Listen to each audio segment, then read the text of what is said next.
Ismael, ¿cómo llegamos hasta este punto de tu vida? Vámonos a ir atrás, a cuando eras un niño de 8 años, de 8 o 10 años, sí, en Santiago de Cuba, donde empezaste allí, diste tus primeros pasos en una radio pequeña. A esa fue, vámonos a tu infancia. Y sé que tuviste una infancia complicada. En ese momento, tú lo has contado, sí, que tenías 10 años y ya estabas en la radio. ¿Cómo era ese niño complicado? ¿Y cómo entraste a esa radio? Pues ese niño, la verdad que era un niño un poquito retraído, tímido, no tenía mucha autoestima. Yo diría que era una autoestima muy pobre, y donde único se sentía seguro era en la iglesia del pueblo del Caney, que mi abuelita me llevaba cuando yo era pequeño. Hice catequesis, primera comunión, leía la Biblia enfrente de los feligreses en las misas, y ahí me sentía seguro. Pero era el niño que no se atrevía a salir muchas veces al patio de la escuela por evitar el bullying. ¿Pero por qué te hacían bullying? Porque yo era un niño amanerado, que fui criado por mujeres. Mi padre, divorciado con mi madre, vivíamos cerca, pero yo no tuve un patrón masculino conmigo. Entonces era un niño que ante los machos aparentaba ser un niño débil.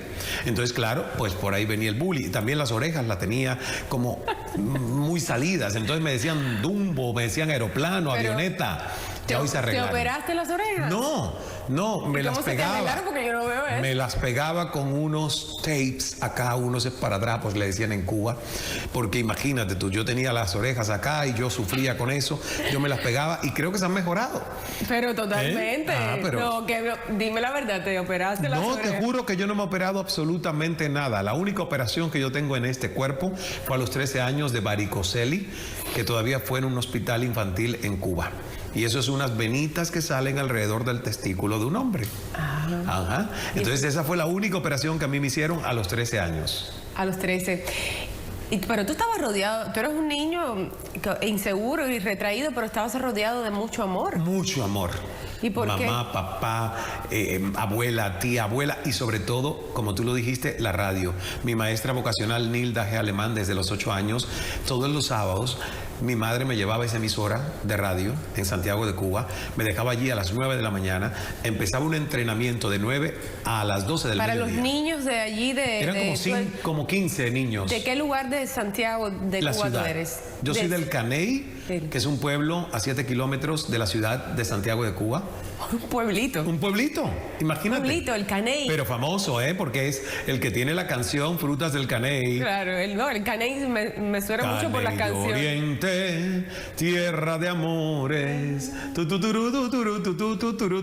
¿Quién quiere comprarme piñas sabrosas, marañones y mamoncillos del Caney? Es verdad, complétenme la canción. 305-396-1454. Sí, que llamen, porque estoy seguro que se saben esta canción. Es un himno, ¿no?, del pueblo, de Cuba. No, y que cuánta gente que nos está viendo es del Caney.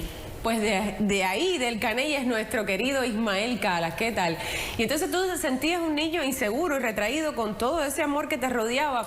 ¿Y por qué? Que viéndote ahora de adulto hacia atrás, ¿por qué tú crees que tú sentías esa inseguridad y eras carne de bullying, además del amaneramiento? Yo creo que, entre otras cosas, porque había mucho secretismo, no se hablaba de muchas cosas en la familia. Mira, todos nosotros tenemos herencias o predisposiciones. Lo que le llaman en Cuba taras. Taras, correcto, taras. Mira, hacía rato no escuchaba esa palabra, esos taras, esas taras. Y yo creo que yo sentía que no podía expresarme, ¿ves? Que no podía, por ejemplo, preguntarle a mi papá, porque me decían, no le preguntes a tu padre por qué perdió el brazo. Pero ¿cómo un niño no va a tener la curiosidad de ver que su padre tiene un solo brazo y saber que perdió ese brazo cuando él era niño? Y no poder preguntarle qué recuerdas de eso, dolió, cómo has crecido. Yo admiraba mucho a mi papá porque con una sola mano se hacía las agujetas o los cordones de los zapatos. Cosa que él me decía, aprende con una mano. Y yo le decía, no, ¿para qué si tengo las dos? ¿Y no podías preguntarle por qué? No, porque había mucho tabú, mucho estigma, mucho secretismo. Entonces, realmente eso hizo que yo fuese un niño con mucho por expresar que no se atrevía a expresarlo, ¿ves? Y cuando tú no expresas algo, eso te va enfermando, eso te va quitando poder, te va robando brillo, te va a quitar liderazgo, te conviertes en víctima del entorno. Y ese niño es Ismael, al que le decían, por cierto, Melitín. ¿Melitín? Melitín. ¿Y por qué? Y en la escuela me hacían bullying y me decían maletín. Sí, pero el Melitín... Ay, por Dios. El Melitín. Él te lo puso tu familia. Bueno, Claro. todos, tú sabes, en Cuba sobre todo, todos tenemos como un nombre... Pero tiene una historia. Mi abuelo era Ismael, Melo. Ah, ok. Mi padre Ismael, Melito. Yo, tercer Ismael, Melitín. Melitín. A ti te tocó el Melitín. Y a un hijo mío, Ismael, Melitín. No, yo no le voy a hacer ese daño, ¿eh? Melitín. En caso de que venga algún chico, Melitín nuevo. No, no lo haga, no lo haga. Pero bueno, tú, no sé si la historia del brazo de tu papá la has contado, qué fue lo que le pasó. Sí, él era niño y vivían en esa finca donde yo también crecí mataperreando en esa finca de mangos, habían guayabas, mamoncillos, muchos frutales. Él creció en esa misma finca y siendo niñito, ya no me acuerdo si eran 7, 8, 9 años que tenía, pero poca edad, metió con su mano una vara de caña de azúcar al trapiche para hacer guarapo. Ay, no. Y no midió bien y el trapiche le trituró su manito. Como era en el Caney, llegar al hospital más cercano tomó mucho tiempo. Cuando llegaron, según me cuentan, el médico dijo, mira, por precaución y miedo a gangrena, esa infección que va corriendo en la sangre, amputemos todo el brazo. Entonces, amputaron acá, en su hombro. Y yo crecí viendo a mi padre con una prótesis, pero una prótesis de estas, de las que en aquella época no era biónica ni se movía. Una cosa plástica ahí que él tenía sobre el closet, el tocador, y no se las ponía. Entonces, por eso digo, yo quería preguntarle, ¿por qué no te la pones, padre? Pero como me habían dicho, no hables de eso, que es mucho dolor para él. Ajá. Al final era más dolor para mí, ¿ves? Pero la tara no era esa. La tara de la que hablábamos era un problema de la familia de tu papá, ¿no? Sí. De mental. Mental, un tema neurológico. mental, y yo creo que eso hay que hablarlo con total normalidad, porque a los 15 años yo tuve tratamiento psiquiátrico, clorodiazepóxido, un ansiolítico antidepresivo que en Cuba los psiquiatras recetaban. A mí me lo recetó un psiquiatra, porque a los 15 años a mí me tocó enfrentar un destino de decir, ¿qué hago yo? Mi papá... Heredado de tu padre, bueno, y de la familia de tu papá. Y de la familia.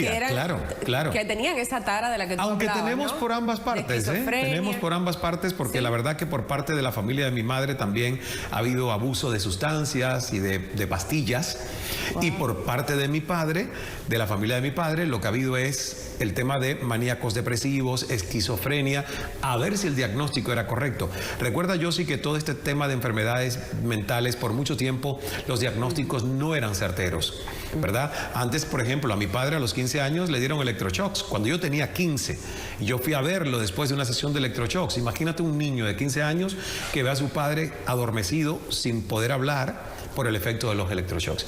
Entonces yo tuve que decir, Dios, ayúdame, yo me ayudaré, pero yo no quiero crecer y parecerme a mi padre o lo que estoy viendo de mi padre.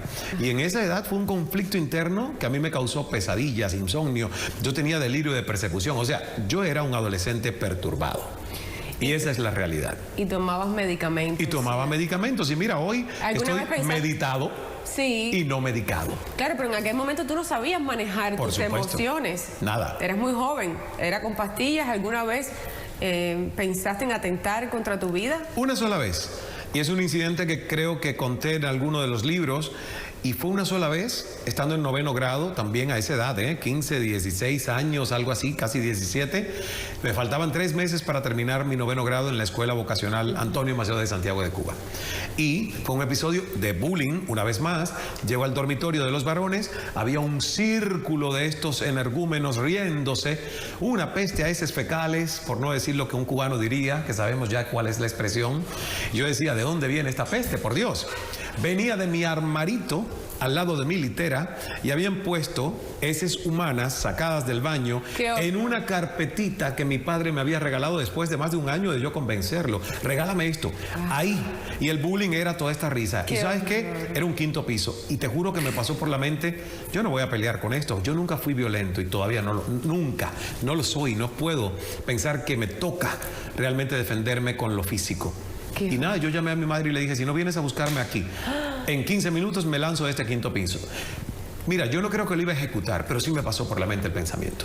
Y por eso entiendo tanto a los adolescentes que sienten vergüenza cuando los demás le hacen bullying y no se sienten aceptados, que su proceso de vida es humillación y por lo tanto optan por la eliminación, que es el suicidio. Pero tú que lo pasaste, ahora que hablamos tanto del bullying en las escuelas y todo eso, ¿cómo tú resolverías eso ahora, el Ismael de ahora, para podérselo decir?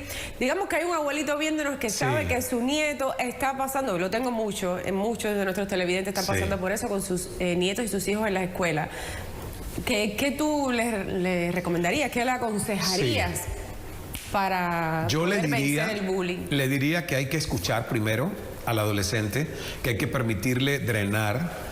No se le puede negar que esté triste, que esté enojado, que tenga rabia, porque ahí es cuando uno se empieza a tragar emociones que luego enferman, se infestan dentro del cuerpo. Entonces yo lo que haría con ese adolescente es, ven que te entiendo, no te juzgo, ¿qué sentiste? Cuéntame cómo te hizo sentir este evento. Pero al adolescente mismo. Eso, al adolescente.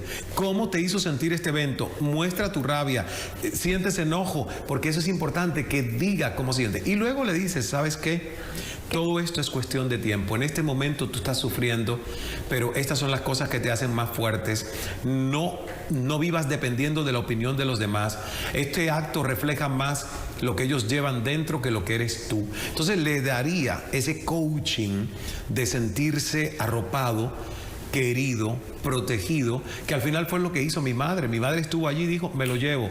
Pierde su 9º grado, no me importa, no quiere estar aquí. Y mi madre me sacó, ¿ves? Y escuchó lo que yo le pedí. No dijo, no, tú te tienes que quedar aquí. ¿Cómo vas a perder el curso? Claro. No, señor, usted es un hombre. Usted se enfrenta a estos toros y bullies, como muchos padres dicen. No, señor. Sobre todo si son varones. Más. Pero ponte a pensar, ¿qué le dicen a un varón, la propia madre, sin darse cuenta? Levántate, que los hombres no lloran. ¿Cómo los hombres no van a llorar? ¿Para qué coño tenemos lagrimales entonces? Si los hombres no necesitáramos llorar, ¿verdad? No tuviéramos lagrimales. ¿Por qué tú crees que hay tantos hombres que revientan de rabia un día y matan a su propia mujer? Y después decimos crímenes pasionales. No. La sociedad tiene mucha responsabilidad porque a ese niño lo convirtieron en un analfabeto emocional que le dijeron, tú no puedes llorar, las niñas sí. Esos cuentitos de azul y rosa, que son tremendos, limitantes. Entonces, ese niño que eras tú con todas esas limitaciones emocionales que en ese momento no sabías manejar, se refugió en lo que luego fue su profesión. La radio. Te refugiaste en la radio y en tu vocación. Así es. De presentador y todo esto. Desde bien pequeñito, empezaste allí en Santiago, después te fuiste para La Habana y te convertiste en un presentador conocido, famoso. Claro, también. Ya eso fue con 24, 25 años, ¿eh? Sí, estamos haciendo un salto en el tiempo. Un salto en el tiempo y estuve solo 3 años en La Habana, me fue muy bien. Y de ahí, Canadá, Toronto. De ahí te fuiste para Toronto. ¿Y por qué te fuiste de Cuba en un momento en que ya tú eres conocido, la gente te conocía, era famoso, y todavía detrás de ese Ismael que la gente conocía y era famoso, había una inseguridad? Sí, siempre hubo una inseguridad, porque uno crece con las limitaciones de sus ancestros.